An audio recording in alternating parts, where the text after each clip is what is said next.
Hey there, Brad Castor from GreatOptionTradingStrategies.com. Today I want us to consider a very important question. What's the best way to sell covered calls for income? And I want us to have some fun along the way as I encourage you to approach covered calls for income not as a landlord, but as a ruthless realtor. But before we get into that, be sure to hit the like and subscribe buttons and check out all the option selling resources I have for you in the description section and in the pinned comment below. It's a lot. And let me know if you'd like more videos geared toward covered calls. Also, I'd love to hear what your biggest challenge or frustrations are with covered call writing, or if you're completely killing it, why not share some of your success stories to encourage others? Okay, let's jump in. The old way of thinking about covered calls. Now, covered calls are often compared to being a landlord, which you may have already heard a million times before, where you're essentially renting out your stock, but you're also giving your tenants the right to buy the property at a higher price. When you sell a covered call, you collect premium or rent up front. As long as the stock is trading at or below the covered call strike price at expiration, you keep the shares and can then rent them out again. And if the stock is trading above the covered call strike price at expiration, if you've done nothing to roll, adjust, or repair the position, that rent check is still yours to keep, of course, but you'll be forced to sell the property or the stock. And if the covered call strike price was out of the money or above where the stock had been trading, you'll also get some capital appreciation and probably a nice overall payout. Nothing wrong with that approach at all, especially if you think the stock will trade a bit higher over the near term.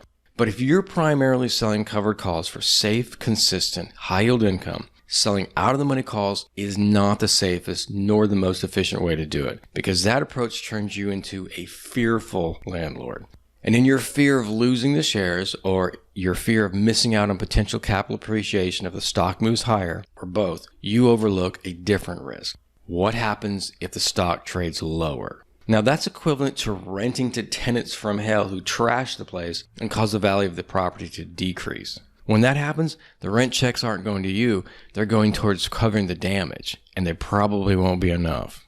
Covered calls and cash secured puts, the same freaking trade. In order for the landlord analogy to really make sense, we have to understand a fundamental truth about writing covered calls and selling cash secured puts. And that's that they're basically the same trade structured in two different ways. Actually, I say they're 98% the same because there are some subtle pricing differences between calls and puts depending on the dividend calendar and the current interest rate environment. I actually have a 35-minute deep dive video linked in the description section below that explores all this in depth and helps you determine which structure is the best fit for you personally. But an out-of-the-money covered call is equivalent to an in-the-money short put, assuming we're talking about the same strike price and expiration date, of course, and vice versa. An out-of-the-money short put is the same as an in-the-money covered call. Now, we're definitely going to have to look at an example to make sure we're on the same page here.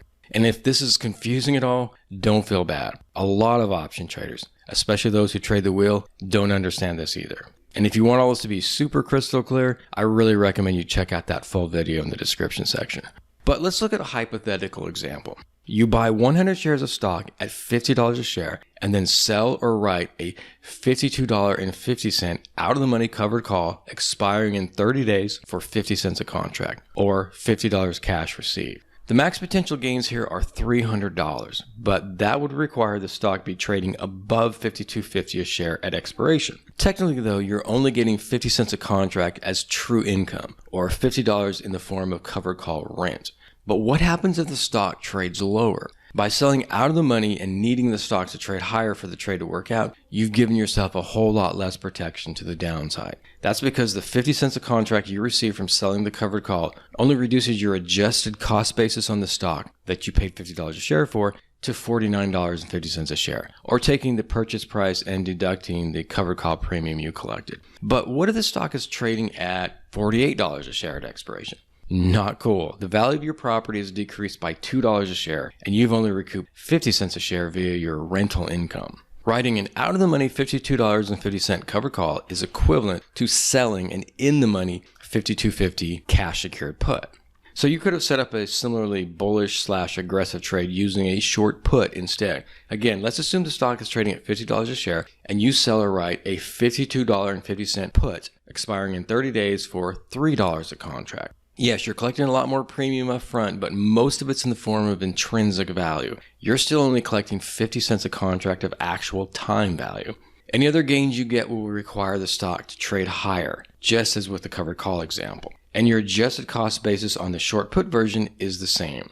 If the stock is trading below $52.50 a share at expiration and you allow assignment, your adjusted cost basis is also $49.50 a share. You buy 100 shares at the $52.50 assigned strike price, less the $3 a contract of initial premium collected. Now, I often describe our put selling operations inside the Leveraged Investing Club as us being an insurance company from hell, where we sell lots of premium and then avoid like the plague ever paying out a claim, which I define as booking a loss on a trade or being assigned against our will. Our core strategy inside the club is the sleep at night high yield option income strategy, and it can be structured with either cash secured puts or with covered calls, however you prefer. So let's look at how an insurance company from hell executive might have sold options on that $50 stock and assuming the same 30-day duration. Presumably, we could have sold or written a $47.50 put for the same 50 cents per contract, because this strike was the same distance from the current share price as that $52.50 strike was. So we're still collecting the same 50 cents a contract of time value, or true income, but now we've got a whole lot more downside. In this case, the stock could trade lower, all the way down to $47.50 a share before we have to start thinking about assignment. And our cost basis would also be a lot lower at $47 a share. And you get that by taking $47.50 a share if assignment is allowed, less the 50 cents a contract of premium received. And you guessed it, the same trade could have been constructed as a covered call. You buy 100 shares at $50 a share, sell a $47.50 covered call for $3 a contract, and then wait for the shares to be called away at some point. When that happens, you lose $250 when selling the shares, but you collected $300 up front when setting up the trade. So your net profit is $50, just like the put selling insurance operator. Okay, I use some pretty simplistic numbers here, but only to illustrate the structural nature of covered calls and short or naked puts. The 50 cents per contract time value number was completely made up. In reality, on an annualized basis, that payout would be probably too low to entice us. And we also don't just arbitrarily sell out of the money puts. We look for, among other things, very specific technical setups that include successful tests of and bounces off key support levels. But when we do sell puts, by definition, they're going to be a bit out of the money. And sometimes inside the Leveraged Investing Club, we do in fact set up these trades as covered calls, primarily to underscore that these seemingly different strategies are completely interchangeable. But that begs a question. When setting up a sleep at night high yield income strategy as a covered call instead of a naked put, do I still view myself as an executive of the insurance company from hell? Again, different structure, but same trade, results, and outcome. But the fun analogy changes a bit. So when I sell covered calls for income, I see myself in a different light.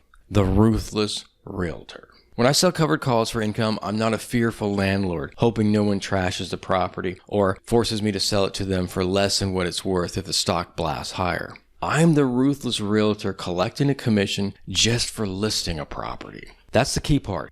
I get paid just to list the property. Don't get me wrong, I want the property to sell and for the shares to be called away from me so I can move on to the next listing. So just as we want our short puts to expire worthless, our same trades set up as covered calls are what I call designed to be assigned. But here's where the ruthlessness comes in. Just as we don't pay out claims on our short puts when a trade goes against us because we renegotiate and restructure and repair, we manage our covered calls the same way. In the case of covered calls, if the stock sells off on us, we'll continue selling covered calls on the stock and collecting additional listing commissions, i.e. premium. And just as we want to work the strike price lower on in-the-money short put trades for a net credit, we also want to do the same thing with our covered calls. To justify listing the stock at a lower strike price, we'll need to collect enough premium on our next covered call to cover that step down in the strike price.